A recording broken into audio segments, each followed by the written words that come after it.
సద్గురు పులాజీ బాబా ఛానల్లో వీడియో చూస్తున్న ఆత్మీయులందరికీ నా యొక్క నమస్కారములు.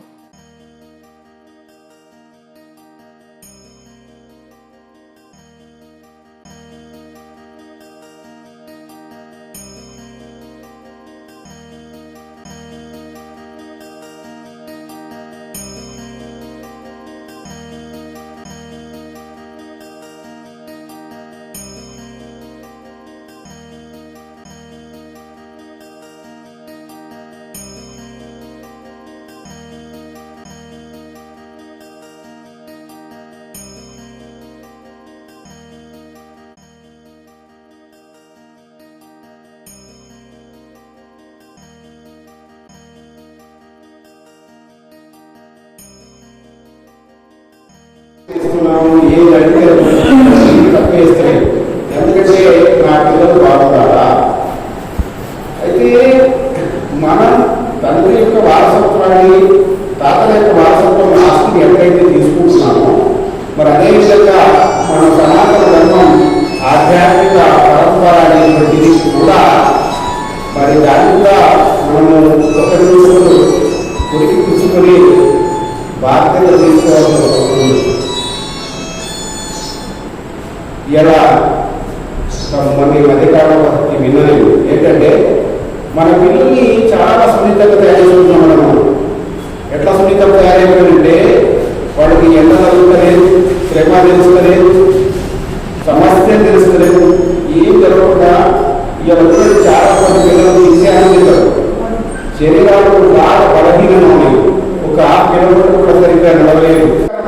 పరిస్థితులు ఎలా రాబోతున్నటువంటి పరిస్థితుల్లో నిన్ను కాపాడుకోగలవా, నీ ఆస్తిని కాపాడుకోగలవా, నీ ధర్మాన్ని కాపాడుకోగలవా అని ఆలోచించినప్పుడు ఇవేవి కూడా మనం కాపాడుకోలేనటువంటి బలహీనమైనటువంటి పరిస్థితుల్లో ఉన్నాం.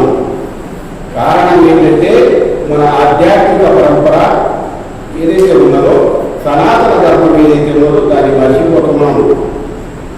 కేవలంగా బాహ్యమైనటువంటి శారీరాన్ని చూసుకుంటున్నాం, బాహ్యమైనటువంటి బలాలు చూసుకుంటున్నాం. కానీ మరి అంత రంగంలో కూడా మరి కోట్ల విలువైనటువంటిది నువ్వేదైతే నీకు ఆధారమై ఉన్నదో ఆ అద్భుతమైనటువంటి చైతన్య శక్తిని మనం మర్చిపోతున్నాం. ఒక ఇల్లుకు పునాది ఎట్లా, ఇది శరీరానికి ఆత్మశక్తి అటువంటి. ఈ ఆత్మశక్తిని ఎప్పుడైతే జాగృతం చేసుకుంటామో రైతులు మహనీయులైతులు, అటువంటి వ్యక్తి ఈ సమాజానికి ఒక గొప్ప మార్గదర్శిని రైతులు.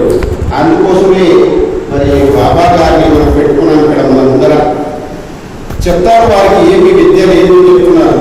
మరి మనం ఇదంతా విద్యావంతులు, పీజీఎఫ్లో చేసాం, ఎంఎస్సీ చేసినాం, పెద్ద పెద్ద నౌకర్లు చేస్తున్నాం. రేపు ఈ పుట్టిన శరీరంలో ఎప్పుడైనా ఒకరు నశిస్తా ఉంది. మరి ఎవరైనా మన ఫోటో ఇట్లా పెట్టుకొని ఇంత సుందరమైనటువంటి మందిరాన్ని కట్టి మనల్ని ఆరాధిస్తారా? ఎవరైనా పక్కన పెట్టండి, మన కుటుంబంలోనైనా వాళ్ళు మన ఫోటో ఉంచుతారా అంటే, ఇలా మన మనస్సాక్షిగా చూసుకుంటే మన కుటుంబంలో మన తండ్రుల తాతల ఫోటోలు మన ఇంట్లో లేనటువంటి పరిస్థితి. అంటే మనల్ని మనం సెల్ఫ్ రెస్పెక్ట్ చేసుకోలేటువంటి స్థితిలో మన కుటుంబాన్ని మనం తయారు చేసుకున్నప్పుడు ఇక మనం సమాజానికి, దేశానికి ఎంత ఆదర్శనీయులు. కాబట్టి ఒకటే మనం చేసుకుంటున్నాం. మేడంగా చెప్పారు, ఎందుకంటే సమయం పాలన పాటించాలా, సెల్ఫ్ రెస్పెక్ట్. మనకు ఒక మాట అంటే ఇట్లా వచ్చేస్తుంది, మనం చెప్పేటప్పుడు కదా మన ఇట్లాంటి వాడిని. మరి ఇది ఏది నీ ధర్మం కోసం నిలబడి ఇలా నీ కోసం మహాత్ముడు ఎదురు చూస్తున్నాడు. ఎవరి కోసం ఎదురు చూడాలా? టీచర్ దగ్గరికి పిల్లవాడు రావాలా, పిల్లవాడి దగ్గరికి టీచర్ రావాలి. మరి ఇంత సుందరంగా కూర్చొని నానా మీకోసం మీరు రండి అని చెప్పి ఇంత చక్కటి ప్రదేశాన్ని ఏర్పరచుకున్నప్పుడు ఆ చెప్పి మనకి ఎందుకు ఇట్లా జరుగుతున్నది అంటే, నాకు కూడా తెలుసు ఇక్కడ జరుగుతున్నటువంటి విషయం. కాకపోతే ఏంటంటే, కొంత అలవాటు అయ్యే క్రమంలో మేము వేరే ఊళ్ళో వెళ్ళిపోవడం వల్ల రాత్రి వచ్చేసరికి లేట్ అయిపోయిన సందర్భంలో రాలేకపోయాము. ఒక్కపూట పడదు కాబట్టి సార్ కూడా మరి ఇట్లా జరుగుతుందని గతంలో చెప్పడం జరిగింది. ఖచ్చితంగా వెళ్ళాలా, ఎన్ని పనులున్నా సరే. నేను ఏమంటుందంటే, ఇవాళ నుంచి చిత్రపటాన్ని వీళ్ళెవరు కూడా సంసారం కోసం జీవించిన కాదు. మన సాంప్రదాయం, మన పరంపర, రీతి రివాజం దృష్టిలో పెట్టుకొని అందరితో మంచి ఉండాల్సిందే, ప్రేమ పంచాల్సిందే, నీతి నిజాయితీ ఉండాల్సింది, ఉపకారం ఉండాల్సిందే. బాబా గారు ఏం చదవలేదు, ఆయన ఎన్నో సార్లు ఎప్పుడో చదువుతుంది. అంటే ఆ జన్మతా వచ్చింది, చదువు ఎక్కడో కార్యక్రమం ఆయన ఆయన జ్ఞానం అంత అవతార పురుషుడు అందరి వరకు అందరూ బాగుపడాలని. ఇప్పుడు మనకు గీతాలో కూడా ఉంది, శ్రీకృష్ణుడు చెప్పాడు, ఎప్పుడైతే ధర్మానికి అన్యాయంలో అత్యాచారం జరుగుతుందో అన్యాయం జరుగుతుందో నేను ఆధారం తీసుకుంటా అన్నారు.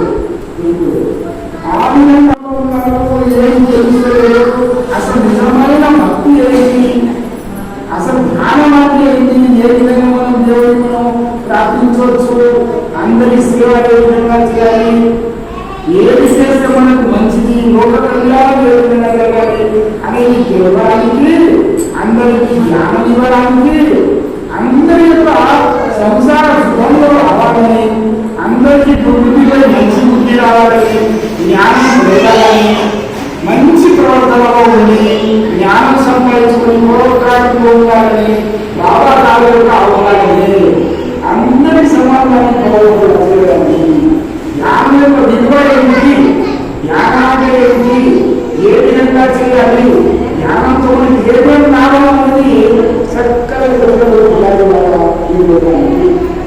జ్ఞానం గురించి చాలా గొప్పగా అందరూ బాబా గారు మొత్తం స్పష్టంగా చెప్పారు. ఎంత కష్టం లేదు, హాయిగా కూర్చొని వాడాలి. అయితే మనం దేశం చెప్పారు జ్ఞానం అయితే జ్ఞానం అయితే మన పోతుంది, మరి మనసు పని అది మనసు తెలియడము ఆడది వినదు.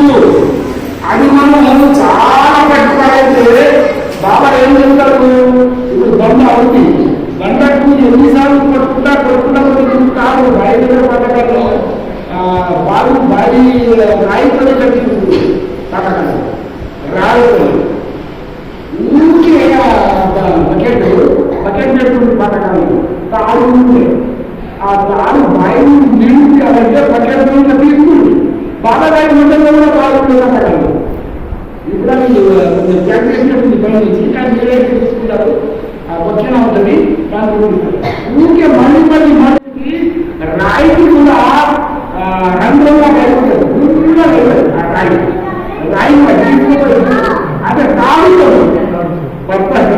ప్రతిష్ట పక్కకి గిట్టారు తాడు తాడు ఆ బంధాలను కానీ బంధమే కొడుకోదు. తాడుతోనే బంధ అంటే ఆ మనస్సు కూడా ఆ మనస్సు కాపాడుకోవాలి అంటే, మన అధీనంలో పెట్టుకోవాలంటే, మన వశం చేసుకోవాలంటే మళ్ళీ ధ్యానం చేస్తూనే ఉండాలి. మనకు ఎక్కడైనా వాళ్ళు అది ఆడవచ్చు అన్న నవ్వించుకోవాలి. అయితే ఎక్కడ చాలా సంచలనం కాబట్టి మనం ఆపాల్సిందే. అయితే మనం చేస్తే అన్ని ఏంటది కాదని ఏమి లేదు. రస్సీ పత్రిక కాదు हम क्या नहीं कर सकते అనేది మాట్లాడుకోవాలి.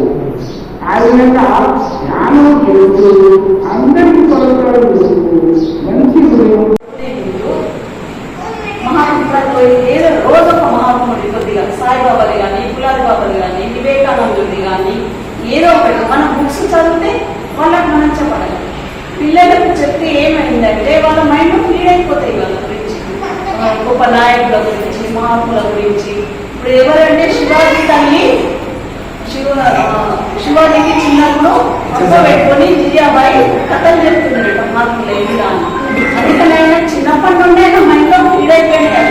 ఒక గొప్ప నాయకుడు కావాలి. తల్లి సంకల్పం ఎలా ఉంటుందంటే నా కుమారుడు ఒక గొప్ప నాయకుడు కావాలి రాష్ట్రానికి అని ఆమె సంకల్పం వల్లనే ఆ మహాత్ముల యొక్క చరిత్రలు కథలు చెప్పడం వల్ల ఆయనలో ఒక శక్తి ధైర్యము అనేది అది ఊరికొస్తుంది.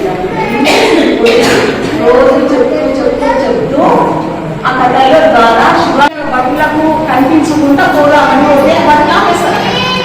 నువ్వు టవలు బొట్టు పెట్టుకుని పోవద్దు ఇక్కడికి. విని భయపడి ఏ విధంగా అంటే ఒక మూలకి నమ్ముకుంటాడు కనబడకుండా రాజుకు రామదాస్వామి చూసి రాకెట్ రాజు కనబడకుండా అయిపోయింది, సాయంత్రం అయిపోయింది, అందరూ అయిపోయింది. స్వామి ఏమైనా వచ్చిండు అంటే అప్పుడు బడిలో ముందర నేను ఎక్కడ అయిపోయి ఒక మూల కూర్చుంటాడు, వనుకుని కూర్చుంటాడు.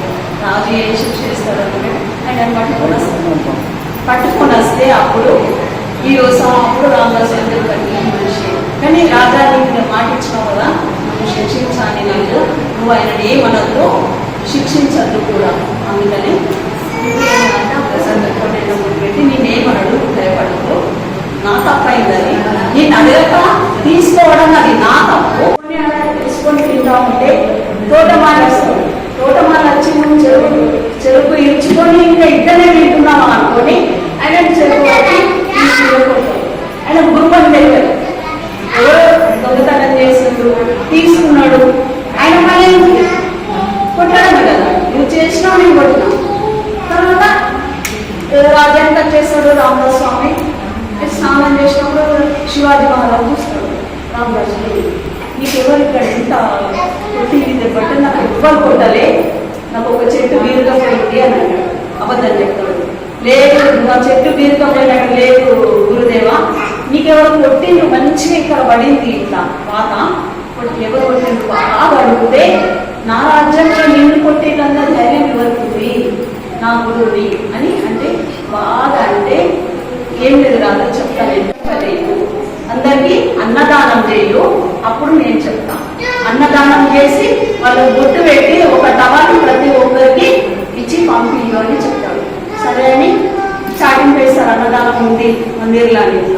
ప్రతి ఒక్కరు వస్తారు రాజు చాటింపు తోటి మందిరికి, అందరు బొట్టు పెట్టి ఒక టవాలు వాళ్ళకి ఇచ్చి పంపిస్తారు. అందరు అయిపోయింది, మధ్యాహ్నం దాకా అయిపోయింది. లాస్ట్ చివరికి అప్పటిదాకా శివాజీ మహారాజు ఇద్దరు కూర్చుంటారు.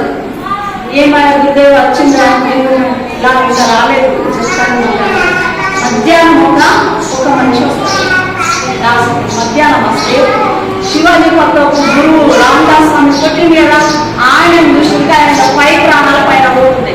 అరే మహారాజు దగ్గర కూర్చున్నాడు కదా, నేను ఈయననే కొట్టినా కదా, నేను నాకేం శిక్ష వేస్తారు ఏమో రాదు చెప్పకైతే ఉండడు రామదాస్. అయితే ఆస్థానంలో రాజు దగ్గర ఉద్యోగం చేస్తుంది, కానీ తల్లి తయారు చేసింది శివాజీ. బాబా గారు కూడా తల్లి పుణ్యాయమంటే చేసిందంతా పుణ్యాయమంట. రాత్రికి భజనలు వాడుకుంటుంది, కీర్తనలు వాడుకుంటుంది, తల్లి పడుకోబెట్టిందనట. ఒక్కొక్క కీర్తన వాడుకుంటుంది, జోడు మనం పిల్లలు పాట పాడుతుంది జోడు, అలా భజనలు కీర్తనలు వాడుకుంటూ బాబా గారు చెప్పారు ఒకసారి, నా తల్లి ఇలా నేను పాట పాడుకుంటూ భజన కీర్తన పాడుకుంటూ అందరి ఇళ్లలో కూడా భజన వేయడం కూడా పోతుందని పిలిస్తే, అంటే తల్లి యొక్క పుణ్యం పిల్లలకు వస్తుంది. నువ్వు మంచి చేసినా పిల్లలకు వస్తుంది, ఏం చేసినా తల్లిదే. అందుకనే శివాజీ గురువు రామదాస్ స్వామి శివాజీ. అయితే ఒకసారి అక్కడ ఒక తోట ఉంటుంది, ఆ తోటలోకి చెరుగడలు ఉంటాయి, చెరుగడలు తీసుకొని తినుకుంటా వస్తాడు. చెరుగడలు తీసుకొని బయటకు వెళ్ళిపోవాలి కదా రామదాస్ స్వామి, వెళ్ళలేదు గురువు కదా అన్నారు. పై మొత్తం మందిని నిండిపోతారంటే బాబా ఉన్నప్పుడే అన్ని ఆ భవిష్యవాణి అంతా తెగ చెప్పేసాడు. అడిగితే నువ్వే ఇస్తుంది కదా, అది నేను తప్పు, నేను ఒప్పుకుంటున్నా. ఇప్పుడు రామదాస్ స్వామి ఒప్పుకుంటాడు, నాదే తప్పు, ఇప్పుడు నువ్వే నాకు గురువు. ఏమంటాడు, నువ్వు నాకు గురువుని, ఎందుకంటే నా తప్పును నాకు తెలియజేయడం నువ్వు, నేనేం తప్పు చేసినా నాకు ఆ తప్పును నువ్వు ఇలా తెలియజేస్తున్నావు, నీ తప్పేం లేదు, అందులో నీ పని నువ్వు చేస్తావు, నీ కర్తవ్యాన్ని అని అప్పుడు ఆయనకు సత్కరించి పంపిస్తాడు. ఎందుకంటే జ్ఞానబోధ కలగాలంటే చాలా కష్టం. అనుభవాలతోటి మనకు జ్ఞానం అనేది సత్సంగాల ద్వారా జ్ఞానదానము, వస్త్రదానము, అన్నదానము, గోదానము, భూదానం, ఇవి చాలా గొప్ప అయిపోతుంది. అన్ని దానాల కంటే జ్ఞానదానం గొప్పది. ఒక్క దానం చేస్తారు, ఎంత కలిగితే మనం అంతా చేసుకోవాలి. కానీ లాస్ట్ శ్రీకృష్ణుడు బోధించింది జ్ఞానదానం, బాబాగారు బోధించింది కూడా అదే జ్ఞానదానం, అదే జ్ఞానం. ఎవ్వరు దోచుకోలేరు, జ్ఞానాన్ని ఎవ్వరు మన నుండి తీసుకోని ధనము ఈ జ్ఞానదానం. ఎందుకని కాబట్టి ప్రతి ఒక్కరు ధ్యానం చేయండి, ప్రతి ఒక్కరు ధ్యానం చేస్తూ మీరు మంచిగా ఉండాలని కోరుతూ జై సద్గురు. దైవం కారణం కదా అని అనేక విధాలుగా చెప్పేవారు సద్గురువు. అట్లాగే మహాత్ములు ఏదైతే చెప్పారో, సద్గురువులు చెప్పిన వాణిలను, సద్గురువులు చెప్పిన ఉపదేశాలను భక్తులమైన మనం కూడా వారి మాటలను అనుభూతిలోకి తెచ్చుకోవాలని కోరుకుంటూ తెలుసుకున్నాం. దైవ స్వరూపం అని బాబావారు అనేక సార్లు బోధించేవారు. దైవ భక్తులకు అనేక సార్లు వివరించేవారు. అట్లాగే పంచతత్వాల కలయిక ఏ విధంగా అంటే గాలి లేనిది ఒక నిమిషం ఇవ్వలేము, నీరు లేనిది ఒక్కరు గడపలేము, అలాగే అగ్ని ఆకాశం లేనిది మనకు వెలుగులేము, మరియు అగ్ని సూర్యుడు లేనిది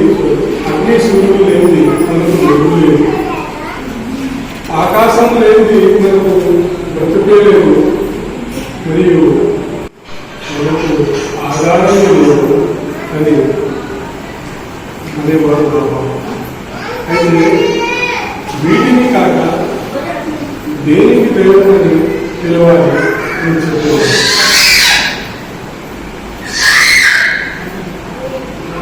ఈ సృష్టి చక్రాలను నడిపించేది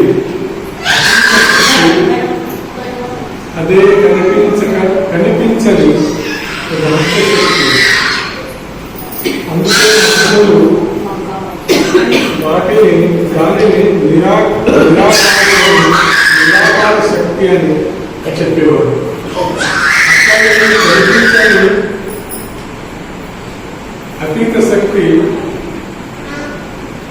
మనలో ఉండి అంతటా వ్యాపించి నడిపించే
No.